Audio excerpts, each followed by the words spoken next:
Guys जावा course में अभी तक हमने क्लासेस के बारे में सीख लिया है। क्लासेस के अंदर कुछ कैरेक्टरिस्टिक्स और कुछ बिहेवियर्स होते हैं, मतलब कुछ एट्रीब्यूट्स और कुछ मेथड्स होते हैं।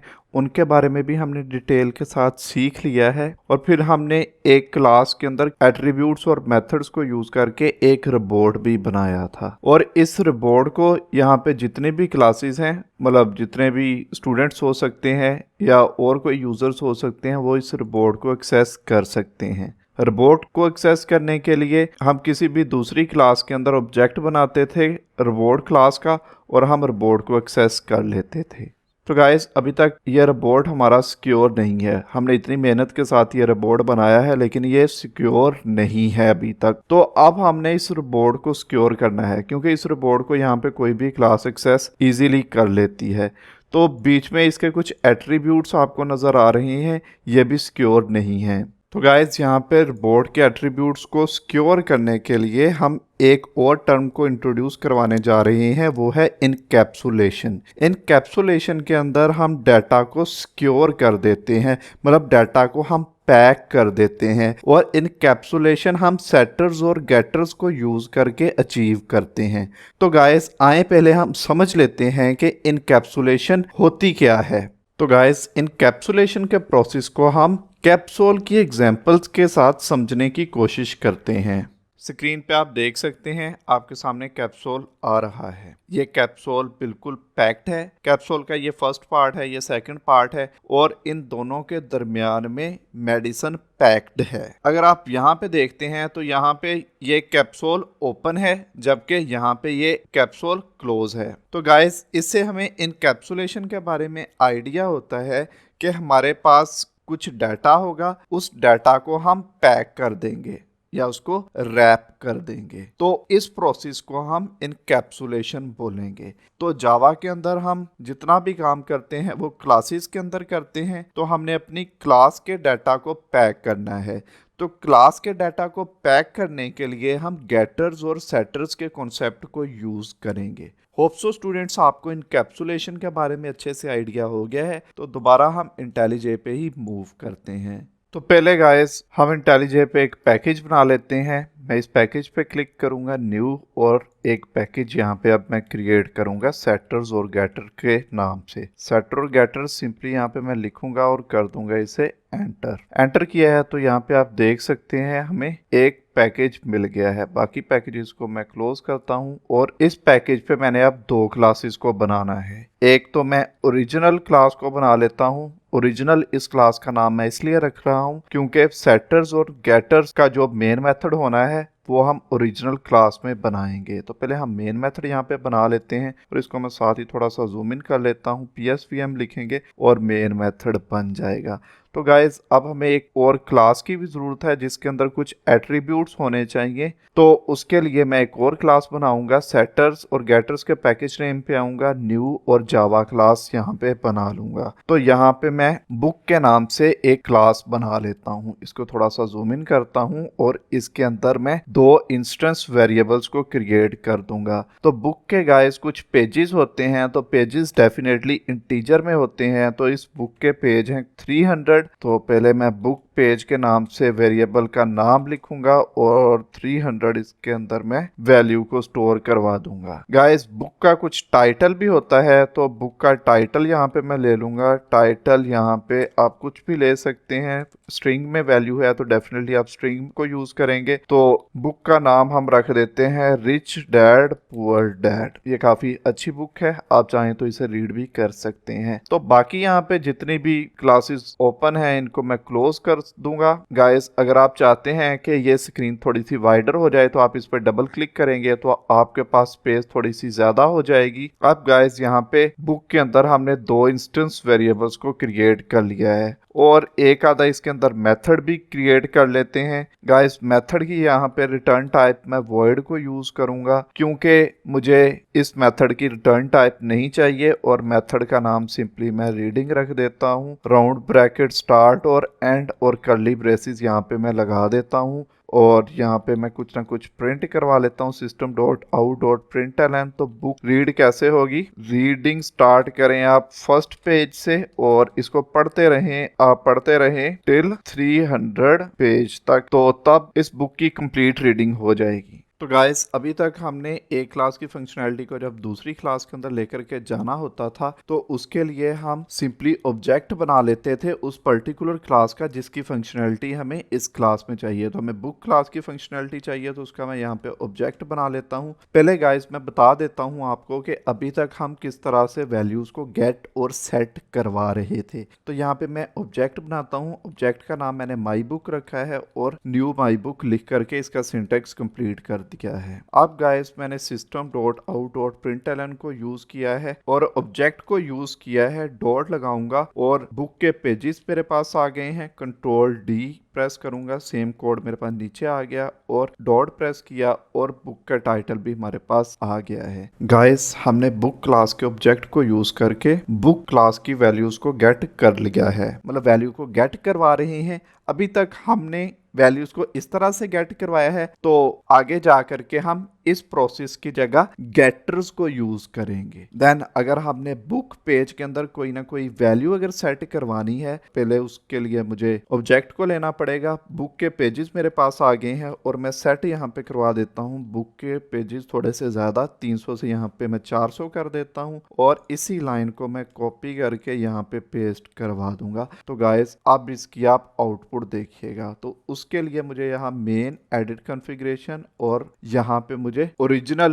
क्लास को सिलेक्ट करना पड़ेगा। ओके करूंगा, देन यहाँ से ओके कर दूंगा और अब मैं रन करता हूँ इस प्रोजेक्ट को। तो गाइस यहाँ पे आप देख सकते हैं कि 400 इसकी आउटपुट आ गई है। यहाँ पे जो वैल्यू हमने सेट की थी वो 400 आ रही है, जबकि जो वैल्यूज हमने बुक क्लास से गेट की हैं उनकी आउटपुट भी कुछ इस जगह पे हमें मिल रही है। बुक पेज 300 और बुक का title rich dad poor dad. तो गाइस इस तरह से वैल्यूज को एक्सेस करना ना ही कोई अच्छी प्रैक्टिस है, ना ही कोई प्रोफेशनल अप्रोच है। तो गाइस ये बहुत ही बुरी प्रैक्टिस है। फॉर एग्जांपल अगर हम बुक के इंस्टेंस वेरिएबल को यहाँ पे प्राइवेट कर देते हैं, मतलब हमने तो एक्सेस ही नहीं देनी किसी दूसरी क्लास के अंदर, तो देन आप इन इंस्टेंस वेरिएबल्स को किस तरह से एक्सेस करेंगे। ये देख सकते हैं 3 रिलेटेड प्रॉब्लम्स आ गई हैं कि बुक पेज के अंदर कुछ इस जगह पे आप देख सकते हो 1 2 3 प्रॉब्लम्स आ गई हैं क्योंकि ये बुक पेजेस हो गए हैं इस टाइम प्राइवेट। तो गाइस इनकैप्सुलेशन भी यही है कि बुक के अंदर, मतलब बुक क्लास के अंदर जो भी डाटा है, इस क्लास के अंदर जो भी डाटा है, इस डाटा को कोई भी डायरेक्ट एक्सेस ना कर पाए। ये डाटा सिंपली अगर इस क्लास का है तो इसी क्लास का रहेगा। मतलब अगर आपने अपना रिपोर्ट बनाया है या कोई और बहुत एक्सपेंसिव फीचर आपने क्रिएट कर लिया है तो उसकी एक्सेस भी सिंपली डायरेक्ट आपके पास ही होनी चाहिए। ये ना हो कि कोई भी आपकी क्लास को या आपके रिपोर्ट को एक्सेस कर ले। तो यहाँ पे आप देख सकते हैं कि जैसे ही मैंने इस इंस्टेंस वेरिएबल को प्राइवेट किया है तो यहाँ पे प्रॉब्लम आने स्टार्ट हो गए हैं। तो अब इन प्रॉब्लम्स को सॉल्व करने के लिए हम गेटर्स और सेटर्स को यूज करते हैं। अगर यहाँ पे वैल्यू हमने गेट करनी है तो उसके लिए मैं गेटर को यूज करूंगा। तो गेटर का सिंटेक्स क्या होता है उस पे अब हम मूव करते हैं। सबसे पहले हमने एक्सेस स्पेसिफायर देना है, वो आपने ऑलवेज पब्लिक ही देना है। इंटीजर यहाँ पे आप यूज करेंगे और गेट आपने करने हैं बुक के पेजेस। ये देख सकते हैं बाय डिफॉल्ट भी यहाँ पे हमें ये मेथड मिल गया है। नहीं तो आप अगर नोटपैड या क्लिप्स पे काम कर रहे हैं तो आपने ये मेथड खुद से क्रिएट कर लेना है। गाइस ये ऑटोमेटिक भी मिल जाता है हमें मेथड्स, लेकिन मैं पहले आपको डिटेल के साथ समझाऊंगा, देन ही मैं आपको सिखाऊंगा कि ये मेथड्स ऑटोमेटिक कैसे बन जाते हैं। देन गाइस हमने कुछ इस तरह का काम करना है कि अगर इस मेथड को यहाँ पे कॉल किया जाए तो ये वाली वैल्यू रिटर्न होनी चाहिए। ठीक है, कि मतलब बुक के पेजेस रिटर्न हो जाएं। तो यहाँ पे हमने रिटर्न को यूज करना है और इसके अंदर हमने रिटर्न कर देने हैं बुक के पेजेस और आगे लगा दूंगा मैं सेमीकोलन। और गाइस अब मैं दोबारा इस जगह पे आऊंगा और इस कोड को मैं डिलीट कर दूंगा। यहाँ पे मैं डॉट को यूज करूंगा और गाइस अब देख सकते हैं यहाँ पे हम गेट करवा देंगे बुक के पेजेस को। बाकी ये जो नीचे फजूल कोड है इसको मैं अभी कमेंट कर रहा हूँ कंट्रोल फ्रंट स्लैश के साथ और दोबारा मैं रन कर देता हूँ इस प्रोजेक्ट को। तो गाइस यहाँ पे आप देख सकते हैं कि 300 आउटपुट आ गई है। यहाँ पे भी हमने 300 वैल्यू ही स्टोर करवाई थी, वही यहाँ पे आ गई है। तो गाइस अब हुआ क्या है कि इस मेन मेथड के अंदर जब हमने गेटर को यूज किया, गेटर के लिए भी गाइस आपने ऑब्जेक्ट को तो क्रिएट करना ही करना है, ठीक है। यहाँ पे ऑब्जेक्ट को आप यूज करेंगे और देन गेट बुक पेज। तो अब ये वैल्यू डायरेक्ट यहां से इस जगह पे नहीं आई, अब वैल्यू आई है इस जगह से इस जगह पर। मतलब ये मेथड 300 वैल्यू रिटर्न कर रहा है। रिटर्न बुक पेज की जो वैल्यू थी वो इस इंस्टेंस वेरिएबल से आई। इस इंस्टेंट वेरिएबल की वैल्यू 300 है, 300 यहाँ पे आ गई और जहां जहां पे आप गेट बुक पेज को कॉल किया जाएगा वहां पे 300 आउटपुट शो हो जाएगी। यहाँ पे आप देख सकते हैं इंटीजर डाटा टाइप है। तो गाइस मेथड्स के अंदर आपको पता है कि अगर हम यहाँ पे कोई डाटा टाइप यूज कर रहे हैं तो देन उस मेथड की रिटर्न टाइप जरूर होगी। तो गेटर मेथड की डाटा टाइप भी वही होगी जो कि वेरिएबल की डाटा टाइप है। वेरिएबल की डाटा टाइप इंटीजर है, इसीलिए गेट बुक पेज मतलब गेटर की डाटा टाइप भी इंटीजर है। यह बात आपने माइंड में रखनी है। होप सो स्टूडेंट्स यहाँ तक आपको गेटर के बारे में आइडिया हो गया है। तो अब हम सेटर के बारे में सीखने जा रहे हैं। तो सेटर को यूज करके हम ये वाला काम करने वाले हैं। तो गाइस इस वैल्यू को देखकर आपको आइडिया हो रहा है कि अगर सेटर का भी हम एक मेथड बनाते हैं तो उसके अंदर हमें एक पैरामीटर पास करना पड़ेगा जिसके अंदर हम बुक के पेजेस दे सकेंगे और बाकी हम सेटर को भी कुछ इस तरह से प्रिंट करवा लेंगे। तो गाइस मैं इस जगह पे आता हूँ, सिंपली मैंने सेट लिखा है तो इन दोनों वेरिएबल्स के यहाँ पे सेटर आने स्टार्ट हो गए हैं। लेकिन गाइस मैं आपको बिल्कुल ही बेसिक से ये चीज़ करवाने वाला हूँ क्योंकि मैंने आपको हर कीवर्ड के बारे में एक्सप्लेन करना है। तो डेफिनेटली पब्लिक यहाँ पे एक्सेस स्पेसिफायर है, वॉइड इसकी रिटर्न टाइप है क्योंकि हमने किसी वैल्यू को शो नहीं करवाना, वैल्यू को चेंज करवाना है। तो इसलिए हम वॉइड को यूज करेंगे और सेट कर देंगे हम बुक के पेज को। तो सेट बुक पेज को आप यहाँ से सिलेक्ट कर सकते हैं, राउंड ब्रैकेट्स लगाएंगे और कर्ली ब्रेसेस लग गई तो मेथड का सिंटैक्स कंप्लीट हो गया है। अब गाइस बुक के पेजेस इंटीजर में होने वाले हैं। गाइस बुक के पेजेस को आप यहाँ से सिलेक्ट कर सकते हैं। आप चाहें तो इस बुक पेज से नेम चेंज भी कर सकते हैं। अगर सेम नेम अगर आप रखेंगे यहाँ पे तो देन आपको यहाँ पे दिस के कीवर्ड को यूज करना पड़ेगा क्योंकि हमने इस वेरिएबल की वैल्यू को इस वेरिएबल को असाइन करना है। तो दिस को हम यूज करेंगे, साथ डॉट लगाएंगे। तो यहाँ पे आप देख सकते हैं बुक के पेजेस आ गए हैं। बुक के पेजेस को मैं सिलेक्ट करूंगा। असाइनमेंट ऑपरेटर हम यूज करते हैं किसी भी वेरिएबल की वैल्यू को असाइन करने के लिए। तो आगे मैं लिख दूंगा बुक पेज। तो गाइस यहाँ पे अब आपको आइडिया हो रहा है कि इसका कलर और इसका कलर दोनों का सेम है। इस पे मैं कंट्रोल के साथ अगर क्लिक करता हूं तो देख सकते हैं कर्सर इस जगह पे आ गया है। मतलब ये दोनों सेम वेरिएबल हैं। और यहाँ पे अगर मैं कंट्रोल के साथ क्लिक करता हूं तो देखिए कर्सर इस जगह पे चला गया। इसका मतलब है ये वाला वेरिएबल कुछ इस जगह पे आ रहा है। तो गाइस दिस के बारे में मैं आपको बता देता हूं यहाँ पे थोड़ा सा। तो मैंने यहाँ पे दिस को रिमूव कर दिया है तो देख सकते हैं इसका कलर भी चेंज हो गया है। कंट्रोल को मैं प्रेस करके क्लिक करता हूं तो कंपाइलर को सही से आइडिया नहीं हो पा रहा कि ये इंस्टेंस वेरिएबल है या लोकल वेरिएबल है। इंस्टेंस वेरिएबल के बारे में आपको ऑलरेडी बता चुका हूँ कि ये वेरिएबल किसी मेथड के अंदर नहीं होता, ये क्लास में बनता है। इसकी बाय डिफॉल्ट वैल्यू 0 होती है और इस वेरिएबल को एक्सेस करने के लिए हम ऑब्जेक्ट यूज करते हैं। मतलब अगर हमने इंस्टेंस वेरिएबल को यूज करना है तो हम उस क्लास का ऑब्जेक्ट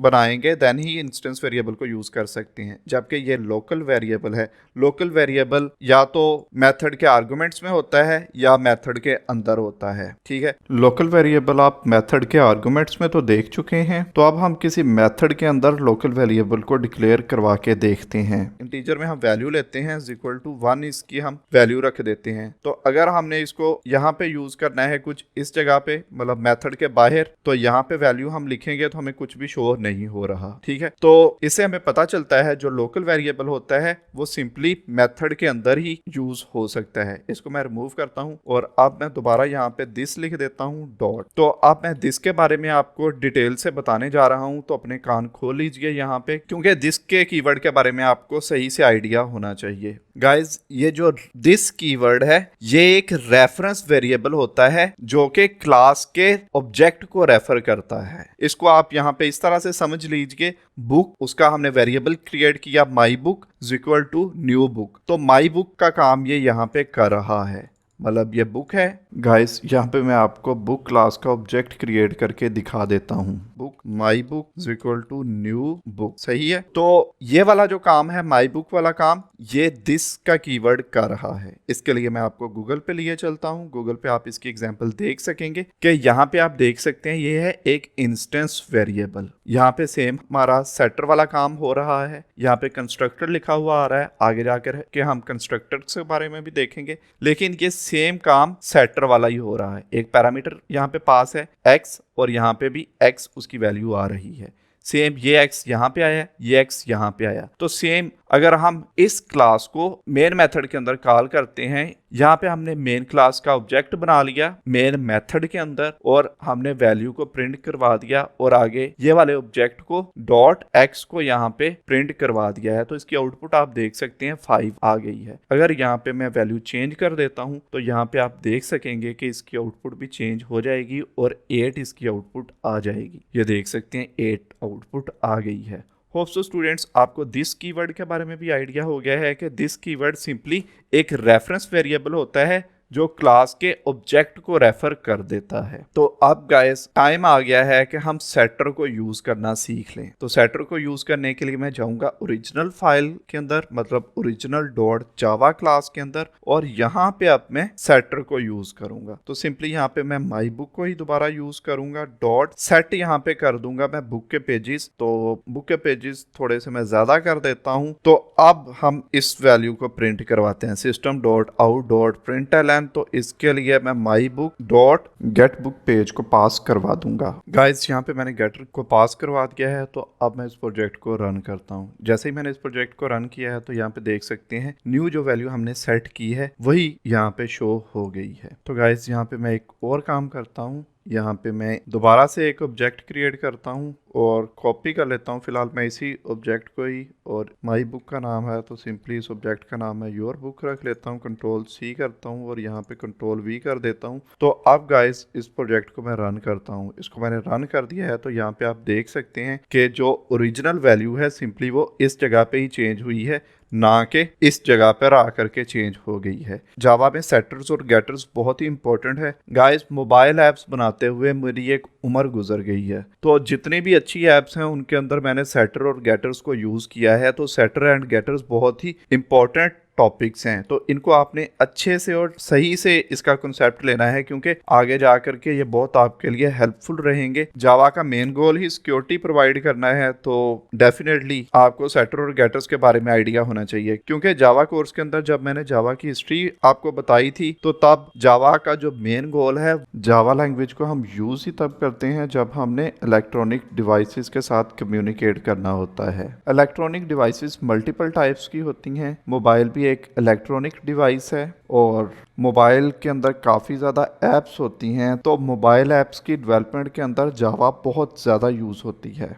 तो मोबाइल ऐप्स के अंदर सिक्योरिटी तो डेफिनेटली हमें देनी पड़ती है, क्योंकि हमने यूज़र्स के डाटा को चोरी होने से बचाना होता है। तो इसलिए आपको इनकैप्सुलेशन के बारे में आइडिया होना चाहिए, क्योंकि इनकैप्सुलेशन के थ्रू हम सिक्योरिटी को अचीव करते हैं। तो गेटर और सेटर्स को यूज करके सिक्योरिटी अचीव हो रही है। तो गाइस सेटर और गेटर्स की आपने अच्छे से प्रैक्टिस करनी है। होप सो स्टूडेंट्स यहाँ तक आपको सेटर और गेटर्स के बारे में अच्छे से आइडिया हो गया होगा, और अब आपको ये भी आइडिया हो गया है कि सेटर और गेटर्स को यूज करके हमने किस तरह से इनकैप्सुलेशन को अचीव कर लिया है। गाइस मैंने आपके साथ प्रॉमिस किया था कि मैं आपको बताऊंगा कि इंटेलिजे के अंदर सेटर और गेटर्स बाय डिफॉल्ट कैसे बन सकते हैं। तो सिंपली आपने यहाँ पे आना है, राइट क्लिक करना है और जनरेट पे क्लिक कर देना है। नहीं तो आप आल्ट प्लस इंसर्ट को भी क्लिक कर सकते हैं। यहाँ पे देख सकते हैं गेटर और सेटर्स आ रहा है। तो क्लास के अंदर जितने भी इंस्टेंस वेरिएबल होंगे उन सभी के गेटर्स और सेटर बनाने का ऑप्शन हमें यहाँ पे मिल जाएगा। तो यहाँ पे हमने एक वेरिएबल का गेटर और सेटर ऑलरेडी बना रखा है, तो वो यहाँ पे नहीं शो हो रहा। सिंपली मैं इसको ओके करूंगा तो देख सकते हैं गेटर और सेटर्स यहाँ पे बन गए हैं। ये गेटर और सेटर्स अभी तक यूज नहीं हुए, तो इनका कलर कुछ इस तरह से है। जो गेटर एंड सेटर्स यूज हो गए हैं तो उनका कलर आप देख सकते हैं, कलर भी चेंज हो गया है। तो गाइस एक बार मैं इस सभी कोड को कंट्रोल एक्स करके कट कर देता हूं और अब यहाँ पे राइट क्लिक करता हूं, जनरेट करता हूं दोबारा से गेटर्स और सेटर्स को। तो गेटर और सेटर्स यहाँ पे आप देख सकते हैं 2 वेरिएबल्स आ गए हैं। ये लॉक्ड है क्योंकि ये प्राइवेट है, और बुक टाइटल का अभी तक कोई भी एक्सेस स्पेसिफाई डिफाइन नहीं है। तो इन दोनों को मैं सिलेक्ट करूंगा, कर दूंगा ओके, और इसको भी मैं कर देता हूँ प्राइवेट। ठीक है स्टूडेंट्स, जब आप गेटर और सेटर्स को यूज करते हैं तो तब सभी इंस्टेंस वेरिएबल को प्राइवेट करना आपके लिए इंपॉर्टेंट होता है। तो गाइज आपने इनकैप्सुलेशन अचीव कर ली है इस क्लास की, क्योंकि इस क्लास के अंदर जितना भी डाटा है वो अब बिल्कुल प्राइवेट है। मतलब इस क्लास के अंदर ही आप इस डाटा को एक्सेस कर सकते हो। इस क्लास के सिवा किसी दूसरी क्लास ने अगर डाटा एक्सेस करना है तो उसके लिए हमने ये मेथड्स बना दिए हैं गेटर और सेटर्स के। अब दूसरी क्लास से इस क्लास के इंस्टेंस वेरिएबल को कोई भी डायरेक्ट एक्सेस नहीं कर सकता। जिसने भी इन इंस्टेंस वेरिएबल को एक्सेस करना है वो गेटर एंड सेटर्स को यूज करेगा। गाइस जावा कोर्स को बनाते हुए मैंने अपनी पूरी जान लगा दी है, तो गाइस आप इस वीडियो को लाइक ज़रूर कर दें। गाइस अगर आप स्टार्टिंग से जावा कोर्स को फॉलो कर रहे हैं तो अब तक आपको इतनी जावा आ गई है कि आप इस जावा को यूज़ करके अपनी एंड्रॉयड ऐप्स बनाना सीख सकते हैं। तो गाइस नीट रूट्स पे एंड्रॉयड ऐप डेवलपमेंट का कोर्स अवेलेबल है, वो भी 100% फ्री। तो एंड्रॉयड ऐप डेवलपमेंट का कोर्स आपको नीचे डिस्क्रिप्शन से मिल जाएगा। अगर आपने अभी तक जावा कोर्स को कंप्लीट नहीं देखा तो मैं आपको यही रिकमेंड करूंगा कि पहले आप कंप्लीट जावा को सीख लें, देन ही आप अपनी एंड्रॉयड ऐप्स बनाना स्टार्ट करें। तो गाइस जावा कोर्स और एंड्रॉयड ऐप डेवलपमेंट कोर्स ये दोनों आपको एंड स्क्रीन से भी मिल जाएंगे, और ये दोनों कोर्सेज़ के लिंक्स नीचे डिस्क्रिप्शन में भी अवेलेबल हैं।